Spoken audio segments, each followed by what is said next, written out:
সুম্মা ফি সিলসিলাতিন যারউহা ৭০ যিরাআন ফাসলুকু।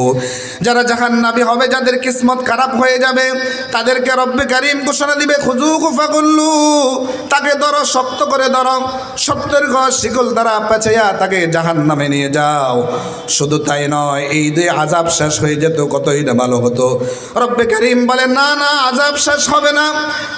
খুযুহু ফাতিলুহু ইলা সাওয়াইল জাহিম।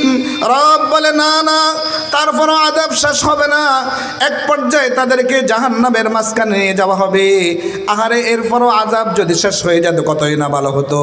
রব বলে না, আযাব শেষ হবে না। এরপরও যদি আযাব শেষ হয়ে যেত, আযাব শেষ হয়ে যেত, কতই না ভালো হতো।